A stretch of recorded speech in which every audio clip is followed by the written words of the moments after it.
भगवत गीता अध्याय 11 भगवान का अनंत रूप। भगवत गीता के 11वें चैप्टर में भगवान के विराट रूप के बारे में जानेंगे। अर्जुन बोले, हे कृष्ण, आपके दिए हुए ज्ञान से मेरे संदेह दूर हो गए हैं, लेकिन अगर संभव हो तो मैं आपका महान रूप देखना चाहता हूँ। इस पर श्री कृष्ण ने कहा, अवश्य अर्जुन, परंतु तू इन मानव की आंखों से यह सब नहीं देख पाएगा, इसलिए मैं तुझे यह सब देखने के लिए दिव्य आंखें देता हूँ। इसके बाद जो अर्जुन ने देखा वह वास्तव में कल्पना से परे था। भगवान का ना तो कोई आरंभ था, ना कोई मध्य था और ना कोई अंत था। परम ब्रह्म से इतना प्रकाश निकल रहा था जितना हजारों सूरज से भी नहीं निकल सकता। अर्जुन ने बहुत तरह के संसारों को श्री कृष्ण में समाहित देखा। अर्जुन ने हाथ जोड़ते हुए श्री कृष्ण से कहा, हे परम ब्रह्म, मैं आपके शरीर में सभी देवों को, सब मनुष्यों को देख रहा हूँ, लेकिन आपके शरीर का ना तो कोई आरंभ दिख रहा है, ना कोई मध्य है और ना ही कहीं अंत। आप में हर तरह के अस्त्र शस्त्र हैं, हर तरह के प्रकाश और सूर्य हैं। स्वर्ग और धरती के बीच का पूरा आकाश मानो आपसे ही भर गया है। कई देवता के समूह आप में प्रवेश कर रहे हैं, कई आपकी वंदना कर रहे हैं, तो कई लोग भयभीत होकर हाथ जोड़े खड़े हैं। आपके अनंत हाथ पैर, पेट, आंखों, मुंह वाले रूप को देखकर समस्त सृष्टि सहित मैं बहुत व्याकुल हो रहा हूँ। मैं पांडवों कौरवों की संपूर्ण सेना के महान योद्धाओं को अंत होकर आप में जाता हुआ देख पा रहा हूँ। आपके अनेक तरह के उग्र रूप इस संपूर्ण ब्रह्मांड को बहुत ऊर्जा दे रहे हैं। हे कृष्ण, इतने रूपों में आप कौन से हो?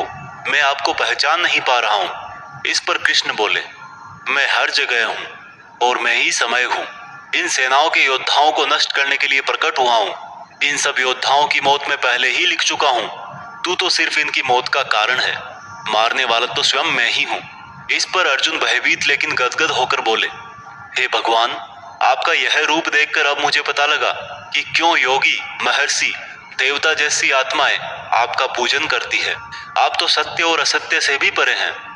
आपके इस रूप का वर्णन करने के लिए मेरे पास कोई शब्द नहीं है। आप ही इस जगत के पालनकर्ता और विनाशक हो।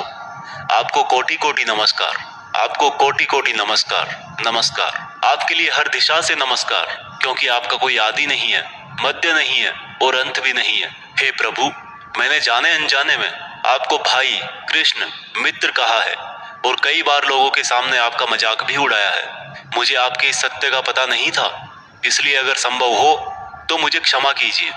मैं आपकी वंदना करता हूँ। पिता जैसे पुत्र को और सखा जैसे सखा को क्षमा कर देता है, वैसे ही आप भी मुझे क्षमा करें। आपके इस रूप को देखकर मैं खुश भी हो रहा हूँ और भयभीत भी हूँ।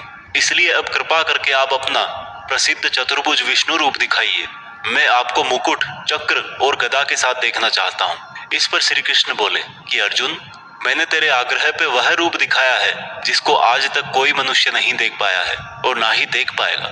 मेरे इस रूप और अनंत आकार को देखकर तू व्याकुल भी ना हो और पागल भी ना हो, और अब तेरी इच्छा अनुसार तू मेरा चतुर्भुजी रूप भी देख। इस प्रकार से श्री भगवान ने अपना चतुर्भुजी रूप दिखाकर अर्जुन का साहस बनाया और अनंत रूप से उत्पन्न हुई व्याकुलता भी दूर करी। इस पर अर्जुन बोले कि हे कृष्ण, अब मैं आपके इस रूप को देखकर फिर से शांत हो गया हूँ। कृष्ण बोले, अर्जुन, जो चतुर्भुजी रूप तुमने अभी देखा है वो बड़ा ही दुर्लभ है और इसको देखने के लिए देवता भी तरसते हैं। यह चतुर्भुजी रूप किसी भी यज्ञ, दान, तप और वेद से देखा जा सकता है, परंतु अर्जुन, जो तेरी तरह मेरा परम भक्त है, कर्तव्य परायण है, वासना और बैर रहित है, वह अंत में मुझे ही प्राप्त होता है। इसलिए मैंने यह रूप तुझे दिखाया है। दोस्तों, गीता के इस अध्याय से आप आज के टाइम में यह सीख सकते हो कि अगर हम अपनी मेहनत के रास्ते पर सही हैं तो कई बार हमें अपनी सफलता को पाकर विश्वास नहीं होता। हमें पता ही नहीं लगता कि हमने इतनी मेहनत कर ली, और जब सफलता आती है तब भी लगता है कि ये तो बहुत बड़ी है, मैंने इतनी मेहनत तो की ही नहीं थी। और दोस्तों, यही महान लोगों का एक गुण भी है, वो मेहनत करते हैं लेकिन उनको यह भी आभास नहीं रहता कि वो कितनी मेहनत कर रहे हैं। यह उनके बड़प्पन को दिखाता है।